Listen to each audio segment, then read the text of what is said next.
स्वागत है आपका स्टैटिक जीके में। आज के इस वीडियो में हम केमिस्ट्री के पार्ट 2 को देखेंगे। ठीक है, तो पूरा वीडियो बहुत ध्यान से देखिएगा, आपके लिए बहुत इंपॉर्टेंट क्वेश्चन इसमें इंक्लूड किए गए हैं। पार्ट 1 ऑलरेडी अपलोड हो चुकी है, लिंक नीचे डिस्क्रिप्शन में है, वहां से आप वीडियोस को देख सकते हैं। ठीक है, चलिए स्टार्ट करते हैं। फर्स्ट क्वेश्चन, तो पहला क्वेश्चन है कि ग्रीन हाउस गैस है, यानी कि इसमें से कौन सा ग्रीन हाउस गैस है। तो पहले हम बात करेंगे कि ग्रीन हाउस गैस एक्चुअली में होती क्या है। देखिए, जो भी किरणें सूरज से आती हैं वो भी एटमॉस्फेयर में कई तरीके के गैसें होती हैं। वो गैसें उनको रोकती नहीं हैं, वो सीधे उनको पृथ्वी तक आने देती हैं। और जो पृथ्वी की लेयर होती है, जब वो किरण उस पर टकराती है, फिर जब वो रिटर्न होती है, वो लेयर, वो गैसें जो है उस किरणों को एब्जॉर्व कर लेती हैं। ठीक है, और उसी एब्जॉर्प्शन की वजह से जो हमारा वातावरण है वो गर्म हो जाता है। इसी को हम कहते हैं ग्रीन हाउस गैस इफेक्ट। ठीक है, मैंने आपको बहुत शॉर्ट में बताया है। ठीक है, तो इसमें से जो ग्रीन हाउस गैस इफेक्ट है वो है हमारा ए ऑप्शन, यानी कि कार्बन डाइऑक्साइड। तो ए ऑप्शन हमारा इसका करेक्ट ऑप्शन होगा। ठीक है, नेक्स्ट है क्वेश्चन नंबर 2 कि ग्रीन हाउस प्रभाव के लिए मुख्यतः जिम्मेदार वायुमंडलीय गैस कौन सी है। ठीक है, एक ही क्वेश्चन को कई तरीके से घुमा के भी पूछ लेता है। उसमें पूछा था कि इसमें से कौन सा ग्रीन हाउस गैस है, इसमें कह रहा है इसमें से कौन सा जो एटमॉस्फेयर के लिए खतरनाक है ग्रीन हाउस गैस, वो कौन सा है। तो वो हमारा कौन सा है, कार्बन डाइऑक्साइड होगा, यानी कि डी ऑप्शन हमारा इसका करेक्ट ऑप्शन होगा। ठीक है, नेक्स्ट है क्वेश्चन नंबर 3, निम्नलिखित में से कौन सी गैस सबसे अधिक विषाक्त है, यानी कि पॉइजनस है, बहुत ही खराब है, पॉल्यूटेंट है।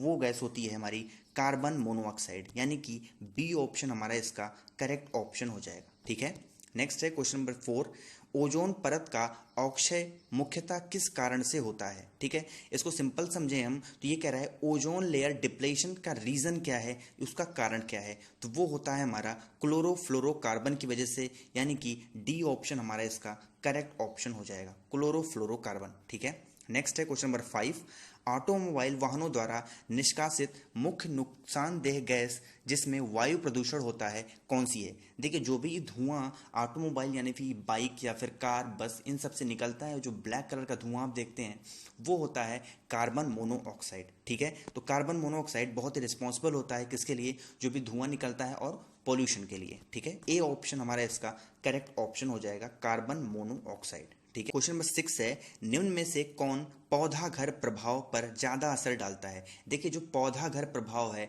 और जो ग्रीन हाउस इफेक्ट है वो दोनों एक तरीके से सेम ही है। ठीक है, देखिए बहुत तरीके की ग्रीन हाउस गैसेस होती हैं, ठीक है, लेकिन उनकी क्वांटिटी के हिसाब से हम उनको मेजर करते हैं। ओजोन भी एक तरीके का ग्रीन हाउस गैस है, लेकिन उसका मात्रा बहुत ही कम होता है, इसलिए वो अल्ट्रा वायलेट रेस को रोकने में सक्षम होता है। ठीक है, कई तरीके की ग्रीन हाउस गैसेस होती हैं, जैसे कार्बन डाइऑक्साइड हो गया, वाटर वेपर हो गया, ओजोन हो गया, ये सब चीजें ग्रीन हाउस गैसेस में आती हैं। ठीक है, तो ये 6 वाले का हमारा आंसर हो जाएगा। जो पौधा घर प्रभाव पर असर डालता है वो होता है जल वाष्प, यानी कि वाटर वेपर। ठीक है, नेक्स्ट है क्वेश्चन नंबर 37, रात को पेड़ के नीचे सोने की सलाह क्यों नहीं दी जाती। देखिए, जो भी हमारे पेड़ पौधे होते हैं वो रात के टाइम पे कार्बन डाइऑक्साइड रिलीज करते हैं, यानी कि छोड़ते हैं। ठीक है, और अगर हम पेड़ के नीचे सोएंगे तो उसी कार्बन डाइऑक्साइड को हम अपने अंदर ले सकते हैं, तो हम बीमार पड़ जाएंगे। ठीक है, तो इसका करेक्ट ऑप्शन हो जाए कार्बन डाइऑक्साइड का मोशन होता है, यानी कि निकलता है। ठीक है, नेक्स्ट है क्वेश्चन नंबर 38, जिंक फॉस्फाइड का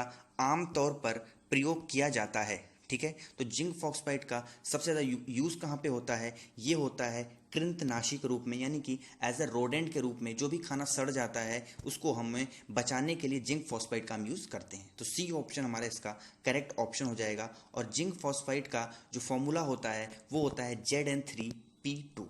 ठीक है, नेक्स्ट है क्वेश्चन नंबर 39, प्रकृति में पारिस्थितिक तंत्र में निम्नलिखित में से किस तत्व का प्रतिशत सबसे अधिक होता है। मतलब कि हमारे एटमॉस्फेयर में कौन सी गैस सबसे ज्यादा मात्रा में है, तो ये सभी को पता होगी कौन सी गैस है। ये होती है हमारी नाइट्रोजन गैस, जिसकी मात्रा है लगभग 78%। ठीक है, नेक्स्ट क्वेश्चन है question number 41, green house effect का अभिप्राय क्या है। ठीक है, मैंने अभी आपको बहुत ही शॉर्ट में बता दिया था कि ग्रीन हाउस इफेक्ट यानी कि ग्रीन हाउस का कारण क्या है। तो वो होता है कार्बन डाइऑक्साइड गैसों के कारण ऊर्जा का संग्रह। ठीक है, यानी कि बी ऑप्शन हमारा इसका करेक्ट ऑप्शन हो जाएगा। ठीक है, नेक्स्ट है क्वेश्चन नंबर 42 कि बोन ऐश में होता है। ठीक है। यानी कि बोन ऐश एक्चुअली में क्या होता है, मैं आपको समझाता हूँ कि बोन ऐश क्या होता है। ये एक वाइट कलर का मटेरियल होता है। जब भी हम इसको गर्म करते हैं, बहुत ही हाई टेम्परेचर पे हीट करते हैं, तो इसमें से कैल्शियम फॉस्फेट भी निकलता है, ठीक है। यानी कि सी ऑप्शन हमारा इसका करेक्ट ऑप्शन हो जाएगा, ठीक है। नेक्स्ट है क्वेश्चन नंबर 43, निम्नलिखित में से कौन सी ग्रीन हाउस गैस नहीं है, ठीक है। अब इसमें पूछा है कौन सी ग्रीन हाउस गैस नहीं है। देखिए, क्लोरोफ्लोरोकार्बन ये भी ग्रीन हाउस गैस है, मीथेन भी ग्रीन हाउस गैस है, कार्बन डाइऑक्साइड भी ग्रीन हाउस गैस है, बट जो नाइट्रोजन है वो ग्रीन हाउस गैस नहीं है। तो डी ऑप्शन हमारा इसका करेक्ट ऑप्शन होगा।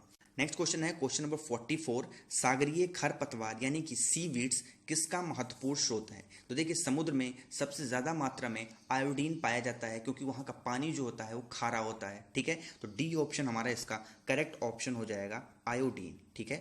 नेक्स्ट है क्वेश्चन नंबर 45, गैसों के निम्न समूह में कौन सा हरित गृह प्रभाव में योगदान करता है। यानी कि जो हमारा ग्रीन हाउस इफेक्ट है उसमें अपना इंपॉर्टेंस देता है, वो कौन सा गैस है, ठीक है। तो वो इसमें से गैस है कार्बन डाइऑक्साइड और मीथेन, ठीक है। देखिए, इसमें अमोनिया और ओजोन दिया गया है, ये बिल्कुल गलत है। कार्बन मोनोऑक्साइड और सल्फर डाइऑक्साइड ये भी बिल्कुल गलत है। और कार्बन टेट्राफ्लोराइड और नाइट्रस ऑक्साइड ये भी गलत है। जो कार्बन जो आपकी ग्रीन हाउस गैसेस होती हैं वो कार्बन डाइऑक्साइड और मीथेन होती हैं, ठीक है। तो ए ऑप्शन हमारा इसका करेक्ट ऑप्शन होगा। नेक्स्ट है क्वेश्चन नंबर 46, सूचना अभियंत्रिकी एवं संबंध विज्ञानों के क्षेत्र में राष्ट्रीय उत्कृष्टता संस्थान कहाँ पर स्थापित है, ठीक है। तो ये कहाँ पर है, मैं आपको अगर इंग्लिश में बताऊं तो ये है, where is the national institute of excellence in information engineering and applied science propose to be set up, ठीक है। तो ये कहाँ पे है, ये हमारा बेंगलोर में, यानी कि ए ऑप्शन हमारा इसका करेक्ट ऑप्शन होगा, ठीक है। नेक्स्ट है क्वेश्चन नंबर 47, गोबर गैस क्या है, ठीक है। आप लोगों ने गांव वगैरह में देखा होगा कि छोटे छोटे बच्चे जो है वो एक बैटरी के बॉक्स को लेकर के उसमें गोबर रख करके और उसको बल्ब जला देते हैं, ठीक है। तो वो बन जाता है आपका मीथेन, यानी कि डी ऑप्शन हमारा इसका करेक्ट ऑप्शन होगा, ठीक है। नेक्स्ट है 48, विज्ञान और टेक्नोलॉजी उपक्रम यानी कि एंटरप्रेन्योरशिप पार्कों में निम्न में से कौन सा स्थान नहीं है, ठीक है। तो इसमें से कौन सा स्थान नहीं है, वो होता है हमारा डी ऑप्शन, उपक्रम चालकों के लिए धन एकत्रित करना, ठीक है। यानी डी ऑप्शन हमारा इसका करेक्ट ऑप्शन होगा। नेक्स्ट है क्वेश्चन नंबर 49, चूहों के विष का रासायनिक नाम क्या है, ठीक है। तो चूहे का विष होता है, उसका रासायनिक नाम होता है जिंक फॉस्फाइड, यानी कि डी ऑप्शन हमारा इसका करेक्ट ऑप्शन होगा, ठीक है। नेक्स्ट है क्वेश्चन नंबर 50, बायोगैस बनाने के लिए सामान्यतः प्रयुक्त द्रव्य है, ठीक है। तो बायोगैस बनाने के लिए कौन सी लिक्विड की यूज़ होती है, वो यूज़ होती है पशुओं का वेस्ट, यानी कि जो पशुओं का वेस्ट होता है वही यूज़ होता है। मैंने अभी आपको बताया गोबर का हम यूज़ करते हैं, ठीक है। नेक्स्ट है क्वेश्चन नंबर 51, निम्नलिखित में से अश्रु गैस का घटक कौन सा है, ठीक है। यानी कि टीयर गैस, आंसू गैस का घटक कौन सा है, वो होता है क्लोरोपिक्रिन, यानी कि डी ऑप्शन हमारा इसका करेक्ट ऑप्शन होगा। नेक्स्ट है क्वेश्चन नंबर 52, बायोगैस का मुख्य घटक कौन सा है, ठीक है। क्वेश्चन थोड़ा सा रिपीट हो गया है, तो ये हो जाएगा मीथेन, हमारा बी ऑप्शन इसका करेक्ट ऑप्शन होगा। नेक्स्ट है क्वेश्चन नंबर 53, पुलिस द्वारा इस्तेमाल की जाने वाली अश्रु गैस क्या होती है, ठीक है। तो ये गैस होती है हमारी क्लोरीन, यानी कि बी ऑप्शन इसका करेक्ट ऑप्शन होगा। ऊपर मैंने अभी आपको बताया कि टीयर गैस में क्लोरोपिक्रिन पाया जाता है, तो क्लोरोपिक्रिन में ही क्लोरीन की मात्रा होती है, तो बी ऑप्शन हमारा इसका करेक्ट ऑप्शन होगा। नेक्स्ट है, मधुमेह के रोगियों द्वारा प्रयोग में लाए जाने वाले स्वीटेक्स में कितनी ऊर्जा होती है, ठीक है। जो भी हम कोई भी अगर डायबिटीज़ का पेशेंट है उसके लिए हम कोई मिठाई लेके आते हैं, कोई भी चीनी जैसे मीठी चीज़ें लेके आती है, तो उसमें जो कैलोरी होती है वो शून्य होती है, यानी कि डी ऑप्शन हमारा इसका करेक्ट ऑप्शन हो जाएगा, ठीक है। नेक्स्ट है एस्बेटॉस द्वारा फैला रोग होता है, ठीक है। एस्बेटॉस एक्चुअली में होता क्या है, ये एक कैल्शियम और मैग्नीशियम का एक मिक्सचर होता है, ठीक है। और इससे जो रोग फैलता है वो होता है वातस्फीति, यानी कि ए ऑप्शन हमारा इसका करेक्ट ऑप्शन होगा, ठीक है। ये रोग हो जाने से जो हमारा लंग्स है वो बहुत ज़्यादा डिसऑर्डर हो जाता है और हमारी जान भी जा सकती है 2-3 दिन में। और क्वेश्चन है क्वेश्चन नंबर 56, वह औषधि कौन सी है जो दुश्चिंता और कम करती है और शांति प्रदान करती है, यानी कि which is the medicine that reduce anxiety and provides peace, ठीक है। तो वो होती है हमारी प्रशांतक, यानी कि पैसिफिक, यानी ए ऑप्शन इसका करेक्ट ऑप्शन हो जाएगा। नेक्स्ट है क्वेश्चन नंबर 57, ब्रेल लिपि की खोज किसने की थी, ठीक है। तो जो ब्रेन लिपि की खोज की थी वो की थी लुइस ब्रेल ने, यानी ए ऑप्शन इसका करेक्ट ऑप्शन हो जाएगा।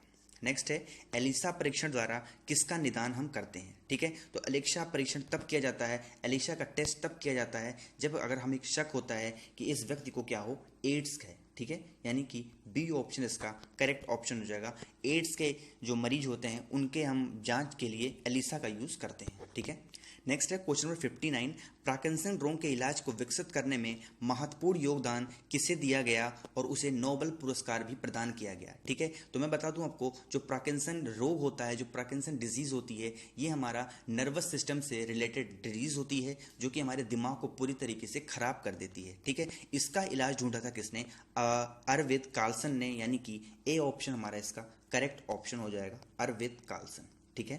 नेक्स्ट है क्वेश्चन नंबर 60, भारत का बहुउद्देशीय दूरसंचार उपग्रह इनसैट 2E कहाँ से छोड़ा गया था, ठीक है। तो ये बहुउद्देशीय दूरसंचार कहाँ से छोड़ा गया, ये छोड़ा गया था कोरू से, यानी कि डी ऑप्शन हमारा इसका करेक्ट ऑप्शन होगा, ठीक है। ये हमारी आज की सीरीज है 60 क्वेश्चन की। आई होप कि वीडियो को पसंद आई होगी। वीडियो को पसंद आती है प्लीज़ वीडियो को आप लाइक, शेयर और सब्सक्राइब जरूर कर दिया करें। Thank you so much for watching this video.